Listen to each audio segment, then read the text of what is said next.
மாந்தராய் பிறப்பது மாதவம் செய்திட வேண்டுமம்மான்னாங்க. ஆனால் இப்போ உள்ள இன்டர்நெட் உலகத்தில் இந்த மாந்தராய் பிறப்பதற்கு இதே இல்லை. ஏன் சொல்கிறேன்னா, இந்த இன்டர்நெட் உலகத்தில் இது மாதிரி வீடியோஸ், யூடியூப், ரீல்ஸ் இதிலெல்லாம் வர லேடிஸை கண்டபடி பேசுறது, அவங்களே அவங்கள மாய்ச்சிக்கிற அளவு பேசுறது, சினிமா நடிகைகளை கண்டபடி பேசுறது, ஒரு விவஸ்தை இல்லாமல் பேசுறது, இந்த மாதிரியான கூட்டங்கள், அதாவது இந்த மாதிரியான சில ஆண் வர்க்கங்கள் கண்டபடி பண்ணுறதுனால மலேசியாவில் ஒரு அழகான பெண்மணி, நல்ல பெண்மணி தன்னைத்தானே மாய்த்து கொண்டாள். இதை பற்றி தெரிய வேண்டும்னா மக்கள் சக்தி சேனலை சப்ஸ்கிரைப் பண்ணிவிட்டு லைக் பண்ணி கீழே கமெண்ட் கொடுத்து வாங்க உள்ளே போய் பார்க்கலாம்.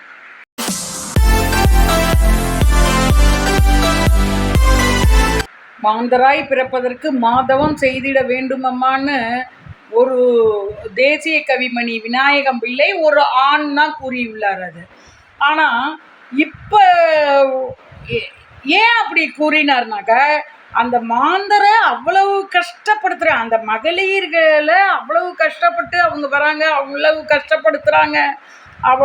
மகளிர் பெண் குழந்தை பிறக்கணுன்னாலே வேண்டான்னு சொல்கிற காலம்லாம் இருந்தது, கொலை இருந்தது. இதுக்காக மாந்தராய் பிறப்பதற்கு மாதவம் செய்திட வேண்டுமம்மான்னார். இதெல்லாம் நடந்துன்னு இருக்கிற பீரியடில் தான், அதனால நீ தயவு செஞ்சு அந்த மாந்தரை எல்லாம் கொன்னுறாத, வசப்பாடாத அப்படின்ட்டு அவர் அழகாக அந்த ஒரு வெர்ஷன் கொடுத்தாரு பாருங்க.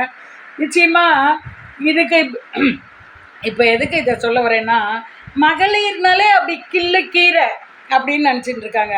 அதையும் முட்டி மோதி சில மகளிர்கள் மேலே நம்ம ஜெயலலிதா அம்மா மாதிரி டாப்பில் வந்தாலும் அவங்களையும் கண்டபடி பேசுறது, கண்டபடி ஒரு தலைவிங்கிற மரியாதை கொடுக்காம பேசுறது எல்லாம் ஒரு கீழ்த்தரமான ஆண்களால் தான் முடியும். பெண்கள் அவ்வளவு தலைவர்கள் எல்லாம் கண்டபடி பேசுறது அது மாதிரிலாம் ரொம்பலாம் வரல இப்போ. ஆனால் பெண்கள் ஆண்களை கண்டபடி பேசுறதுங்கலாமும் அவ்வளோ வரல. இப்போ உள்ள கலாச்சாரத்துக்கு சொல்கிறேன் பாருங்கள். இந்த வீடியோவில், யூடியூப் வீடியோவில், இந்த மாதிரி யூடியூப்பில் பேசுகிற இதில் அவங்களுக்கு கருத்து மாறுபாடு இருந்ததுன்னா அந்த கருத்து மாறுபாடை தான் கமெண்ட்டில் சொல்லணுமே வழிய, அந்த மவளை இந்த மவளை கிளவி அது இதுன்னு. இப்போ நான் சொல்கிற சாதாரண ஆள், நான் சொல்கிற இந்த என்னோட ஒரு சில வீடியோ, இந்த டிடிஎஃப் வாசனை பற்றி சொல்கிறது, மற்ற பற்றி சொல்கிற வீடியோலெல்லாம் கீழே பாருங்கள், கண்டபடி பார்ட்ஸை பற்றி எழுதுறது, கண்டபடி கிளவின்னு எழுதுறது, இது மாதிரிலாம் எழுதுகிறாங்க. நான் ஒரு சில பெண்கள் தைரியமாக இருக்கிறவங்க, அதை பற்றி கண்டுக்காதவங்க அப்படியே திருப்பி இது உங்கள் அம்மாவா, இது உங்கள் ஒய்ஃபா அப்படின்னு கேட்டுட்டு, அங்கேயும் ஒரு பெண்ணை தான் நம்ம கேவலப்படுத்தும்படி இருக்குது. அவனுக்கு அப்பயாவது புத்தி வருமா, அவள் அம்மாவோ அவள் தங்கையை சொன்னாலாவது புத்தி வருமாங்கிறதுக்காக அங்கேயும் நம்ம பெண்களை பற்றி தான் கேட்க வேண்டியிருக்கு. அதனால இப்போ மெயினாக இதில் சொல்ல வர்றது, மலேசியாவில் ராஜேஸ்வரி அப்பாவுங்கிற ஒரு மோட்டிவேட்டாருங்க. அவங்க மோட்டிவேட்டர்னால் மற்றவங்க மனசு தளர்ந்து இருக்கும்போது அவங்கள அப்படியே குஷிப்படுத்தி அவங்கள மேலே கொண்டு வரவங்க. நிறையா இன்ஸ்டாகிராம் ரீல்ஸு இதிலெல்லாம் அவங்க வந்திருக்கிறவங்க. அவங்கள ஒரு சில குரூப்ஸில் ஆண்கள் அந்த மோட்டிவேட்டர், அந்த அடுத்தவங்களை உற்சாகப்படுத்துறவங்களோட உற்சாகமே குலைஞ்சு போய் அவங்க மரணம் அடையிற லெவலுக்கு கொண்டு போயிட்டாங்க அந்த லேடி. இது எதனால? கமெண்ட்ஸில் கண்டபடி கொடுத்ததுனால. கமெண்ட்ஸில் கண்டபடி கொடுத்தோன்னா நீ ஏன் அதை மனசில் வச்சுக்கிற அப்படிங்கிறது ஒன்று இருக்குது. அவங்க ஒரு மோட்டிவேட்டராக இருந்துட்டு அதை மனசில் வச்சுட்டு அவங்க பண்ணி இருந்திருக்க வேண்டாம். இருந்தாலும் பண்ணிட்டாங்க. ஏன்னாக்க அதுக்கு மீறி இந்த கமெண்ட்ஸ் எல்லாம் இருந்திருக்கு. கண்டபடி அவங்கள பாடி ஷேம் பண்ணுறது, அவங்கள ரொம்ப அசிங்கப்படுத்துறது. சாதாரணமாகவே நம்மளை கொஞ்சம் பாடி ஷேம் யாராவது பண்ணால் போய் கண்ணாடியில் இப்படி பார்த்துப்போம், அப்படி இருக்கா அப்படின்னு. அதெல்லாம் ஒரு மனசை போய் கல்லை எடுத்து அடிக்கிற வேலை தான். ஒரு பெண்ணை கல்லை எடுத்து நின்று நல்லது பண்ணுற பெண்ணை கல்லை எடுத்து நின்று அடிக்கிற மாதிரி தான் கமெண்ட்ஸில் கண்டபடி போடுறாங்க.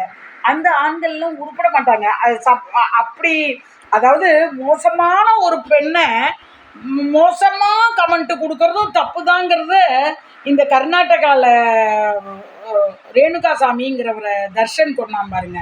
அது மாதிரி அந்த ரேணுகாசாமி பண்ணதும் தப்பு தான். ஒரு மோசமான பொண்ணை மோசமாக கமெண்ட்டு கொடுக்குறான். அதில் ஏன் உனக்கு என்ன வந்தது? நீ யாரோ அவங்க யாரோ, அவங்க நல்லது சொல்லிட்டு போகிறாங்க, கெட்டது சொல்லிட்டு போகிறாங்க.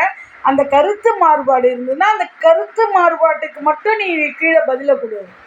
அது இல்லாமல் இப்படி கொடுத்து இந்த பெண் போயிட்டா. இந்த பெண்ணோட அப்பா ராஜேஸ்வரி அப்பாவோ, அந்த பெண்ணோட அப்பா வந்து மனசு கலங்குறாரு. இவ வந்து உற்சாகப்படுத்துகிற பொண்ணு தானே, இவ எப்படி போனானே எனக்கு தெரியலையே. அந்த ராஜேஸ்வரி அப்பாவை வந்து ஈஷாம்பாங்க, எல்லாம் ஈஷான்னு போட்டிங்கன்னா உங்களுக்கு இதில் தெரியும். அந்த ஈஷா எப்படி இப்படி போனா, எதனால இப்படி போனானே தெரியலையே. இவ மற்றவங்களுக்கு உற்சாகம் கொடுக்குறவளையே உற்சாகத்தை குலைச்சிட்டாங்களே பாவீங்கன்னு அவர் மனசு கஷ்டப்படுறாரு.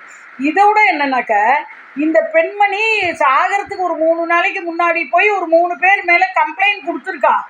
ஆனால் அந்த போலீஸ்லாம் கொஞ்சம் அவங்க வேலையை செஞ்சாலே நாட்டில் பல உயிரை காப்பாற்றலாம்.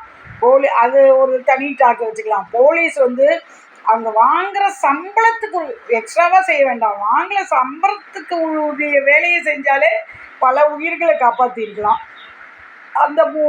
இந்த 3 பேர் தான் என்னை வந்து டார்ச்சர் கொடுக்குறாங்க அப்படின்னு சொல்லி அவள் கம்ப்ளைண்ட் கொடுத்துருக்கா. அவள் போனதுக்கப்புறம் அதே 3 பேர் தாங்கிறத வந்து அவங்க அம்மா வந்து அதை எடுத்து கொண்டு போய் கொடுத்துருக்காங்க. இதெல்லாம் அவளோட கமெண்ட்ஸில் கண்டபடி வந்து தூண்டி விட்டுருக்கு, இதனால தான் அவள் போயிருக்கான்னு. இப்போ போலீஸ் அதை வந்து தீவிரமாக, மலேசியாவில் அது பெரிய விஷயமா பரவின்னு இருக்கு. ரொம்ப மனசு மக்களோட இது யாருங்க, இது மைனாரிட்டி குரூப்பை பண்ணியிருக்காங்க. மைனாரிட்டி நம்ம தமிழர்கள், அங்கே மைனாரிட்டி குரூப்ஸை பண்ணது அந்த ஊர்க்காரங்களா? இல்லை, இன்னொரு மைனாரிட்டி குரூப்பு பண்ணியிருக்கு. என்ன கேவலம்! ஒரு மைனாரிட்டி குரூப்பை இன்னொரு மைனாரிட்டி குரூப் கேவலப்படுத்தியிருக்கு. அதுவும் தான் மைனாரிட்டி குரூப்புன்னு தெரிஞ்சும் தெரியாமல் இல்லை. எல்லாம் மைனாரிட்டி குரூப்புக்கு பாதுகாப்பு கொடுக்கணும்னு பேர். மைனாரிட்டி குரூப்பை இவ்வளோ லேடிஸே மைனாரிட்டி குரூப்புங்களாம். ஏன்னா எல்லாத்துலேயும் வீக்காக கொண்டு போகிறாங்க. இதில் வேற அவள் நல்ல உற்சாகமாக நல்லா வந்த பெண்ணை அவள் உற்சாகமே கெடுற அளவு என்ன கேவலமாக பண்ணியிருப்பாங்கன்னா, இப்போ போலீஸ் பிடிச்சி என்ன பண்ணுறாங்கன்னு பார்ப்போம். அப்படி போலீஸ் பிடிக்கலன்னா அந்த தெய்வமாவது கேட்குறதான்னு பார்ப்போம். ஆனால் நான் பெண்களுக்கெல்லாம் சொல்கிறது என்னென்னா, வாங்க ரீல்ஸ் வாங்க, யூடியூப் வாங்க, கீழே கண்டபடி போடுறவனை ஐடியை பாருங்கள், பர்சனலில் போய் இது பண்ணுங்கள். இல்லையா ஒரு லெவலில் அவனை ஹைடு பண்ணிடுங்க. அவன் அதில் வரவே முடியாத அளவு பிளாக் பண்ணிடுங்க. திருப்பி உங்களுக்கு ஆசையாக இருக்கா திட்டணுமா, கண்டபடி அவன் வார்த்தையிலேயே திட்டி விடுங்க. திட்டி விட்டுட்டு அவனை பிளாக் பண்ணி விடுங்க. இல்லைன்னா தைரியமாக இருங்க. உயிரை மாய்த்து கொள்ளும் அளவிற்கு போகாதீர்கள் பெண்களே. நம்ம சிசு கொலையிலேருந்து மீறி நம்மெல்லாம் ஒரு ஜந்துக்கள் வெளியில் வந்திருக்கோன்னா அந்த படைப்பிற்கு ஒரு காரணம் இருக்கிறது. கடவுள் ஒரு காரணத்தை வச்சதுனால தான் நம்மளை அந்த சிசு கொலையிலேருந்து இல்லாமல் நம்ம மீறி அதுலேருந்து வெளியில் படித்து இப்படிலாம் ரீல்ஸ் வரணும், யூடியூப் வரணும், அதில் நல்ல கருத்துக்கள் சொல்லணும் அப்படின்னு இருக்குது. அதில் கேடுகட்ட சில ஆண்கள் குடிகார ஆண்கள் நம்மளை கண்டபடி பேசினாங்கன்னா அதை மனசில் வச்சுக்காதீங்க. அதெல்லாம் அவங்க குடும்பத்துக்கு தான் சேரும்னு வச்சுட்டு ஒன்றும் அவங்கள ரிப்போர்ட்டு கொடுங்க, இல்லை பிளாக் பண்ணுங்க. அவ்வளோதானே வெளியே. இவர்களுக்காக நம் உயிரை மாய்த்து கொள்ள நம் உயிர் ஒன்றும் மலம் அல்ல. ஓகேயா? நன்றி. இந்த வீடியோவை பார்த்துட்டு உங்களுக்கு பிடிச்சிருந்தா லைக் பண்ணுங்கள், பிடிக்கலன்னா டிஸ்லைக் பண்ணுங்கள், கண்டபடி கமெண்ட் கொடுங்க. அதுக்கு உள்ளதை நீங்கள் அனுபவிப்பீங்க. நன்றி. அந்த ஈஷாங்கிறவங்க நல்ல சோஷியல் ஆக்டிவிட்டீஸு, நல்ல மோட்டிவேட்டர். அதாவது மலேசியன் தமிழர்களுக்கெல்லாம் ஏதாவது பிரச்சனை வரும்போது, அந்த ஒரு ரிலீஜியஸ் பிரச்சனை வரும்போது கூட அவங்க முருகன் கோயிலில் உட்காந்து அத்தனை குரூப்பையும் கூப்பிட்டு கந்தசஷ்டி கவச்சத்தை படிக்க வச்சாங்க. ஸோ இவங்க நல்ல மோட்டிவேட்டராக இருக்கிற இவங்கள கண்டபடி பேசி இவங்க மாற்றிருந்தாங்கன்னா அதுக்கு என்ன காரணம்னு தெரியல. எப்படி அவங்க மனசை தளர்ந்தாங்கன்னு தெரியல. அதாவது ஒரு சில இந்த டிராஃபிக் போலீஸு ஆக்சிடென்ட்டால தான் போனாரு. அதே மாதிரி இவங்க மாதிரியே ஒரு கவுன்சிலர், மோட்டிவேட்டர் கவுன்சிலர் வந்து சூசைடு கவுன்சிலர்னே அவங்களுக்கு பேரு. சூசைட் பண்ண போறவங்களுக்கெல்லாம் கவுன்சிலிங் குடுத்து, குடுத்து காப்பாத்தி கொண்டு வருவாங்க. பார்த்தா அவங்க சூசைடுங்கிற சந்தேகத்தில தான் இறந்தாங்களே ஒழிய, அவங்கள ஆக்சுவலா கொலை தான் பண்ணியிருக்காங்க. அவங்கள சூசைடுங்கிற இதில தான் இறந்தாங்க. அதே மாதிரி இந்த மோட்டிவேட்டர் இந்த ஈஷா எப்படி இப்படி பண்ணிட்டாங்க? ஏன் இப்படி மனசு ஒடிஞ்சாங்க?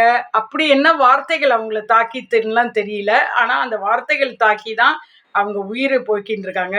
தயவுசெய்து கமெண்ட்ல குடுக்கும்போது, ஒருத்தர் மனச புண்படும்படி குடுக்காதீங்க. கண்டிப்பா அது உங்களுக்கு ரிஃப்ளெக்ட் ஆகும்.